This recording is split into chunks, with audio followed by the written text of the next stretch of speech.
It's me again. I have come quite a ways from my last video. I shot that in August of 2011. It is now May of 2012, and I'm 3 months post-op. I had it done in February at Barnes Jewish Hospital in St. Louis with Dr. Esteban Perella, and it went perfectly. I couldn't have asked for a better experience. I've had no complications, I've had no side effects.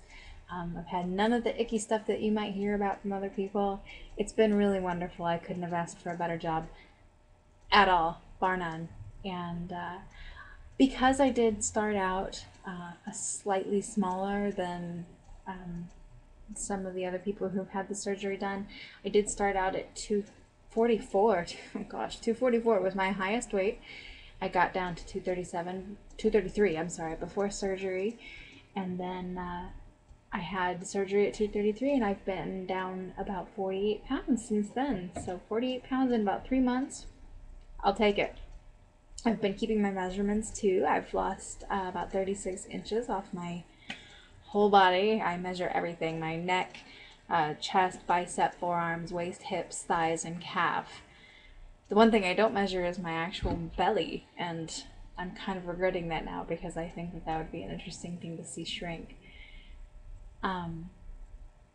But I wanted to address some of the common things that a lot of people talk about after surgery. There's constipation, there's hair loss, there's fatigue, vomiting, nausea, dumping, all kinds of things that you hear about ad nauseum when you start searching all the forums and the message boards and things. I have dumped. I've dumped twice, once and a half.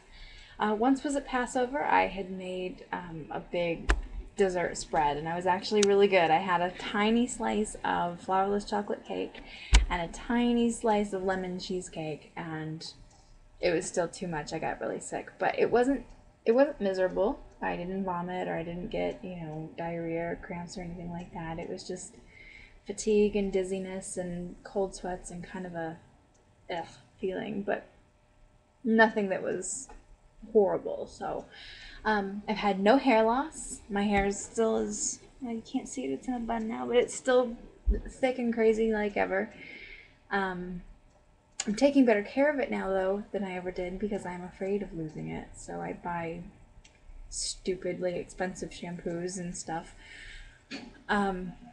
Which won't help, by the way. If you're gonna lose your hair, you're gonna lose your hair. It's your body's reaction to trauma. It's not unique to weight loss surgery. It's pretty much a side effect of any major complication. But since I haven't had any, I don't think my body even really knows that anything happened. So no hair loss. I haven't been fatigued in general. I've had a lot of energy, but I do battle a lot of fatigue right around that time of the month. I notice that it gets really, really bad. But I can eat like a normal person. I went out to dinner with my family tonight, had a little bit of crab, and took the rest home, and it was great. So I've been exercising. I'm training for a 5K in August, which is super exciting. And my kids are happy. I'm happy. I'm finally starting to actually see the weight loss. It took a while. I'd look in the mirror and think, oh my gosh, girl, you've lost 40 pounds. Why do you still look enormous?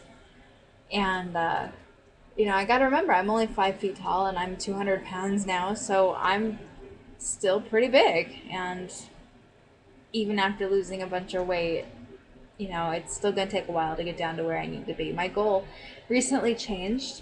I started at 130, and after having a body fat analysis done, it showed me that at a healthy body fat percentage, it'll put me close to 150 pounds. So I've made my preliminary goal 150, and if I get to 150 and still have more to lose, I can keep going. But that only puts me about 48 pounds away from my goal, which is crazy cakes. Crazy cakes. I can't even believe I'm that close already in 3 months. So, I just wanted to remind people that when you are on message boards and forums and things like that, it's really easy. It's really easy to get completely freaked out because all you hear is the horror stories. You hear the stories of people who regret their decision and are looking for support, and my heart goes out to them. It truly does. Especially since I was so fortunate not to have those experiences. I can't truly empathize. But I feel so bad for them. And I just want to remind you that if you are looking at this blog while contemplating surgery and you're just feeling scared and nervous, I want to remind you that the people who are posting on message boards with their scary stories are the people who need to.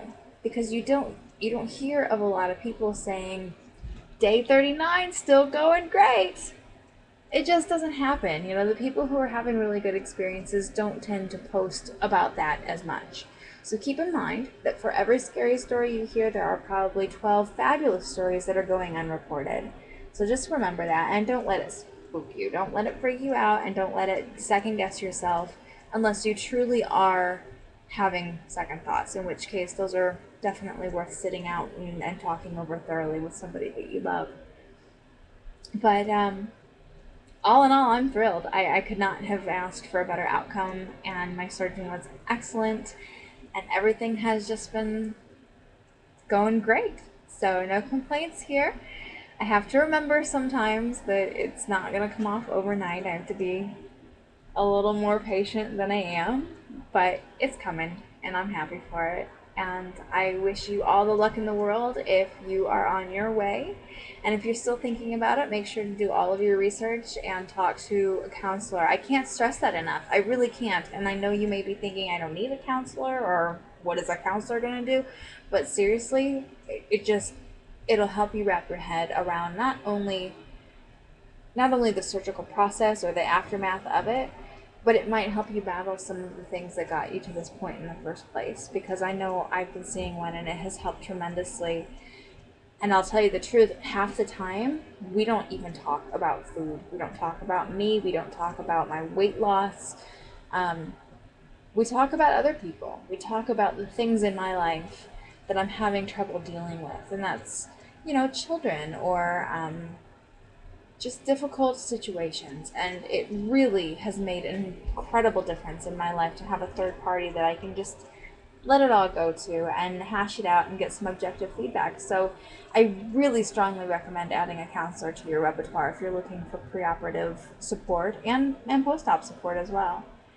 So as always, if you have any comments or thoughts, I welcome them, and I hope you'll all stay tuned for the next update. I don't know when it'll be.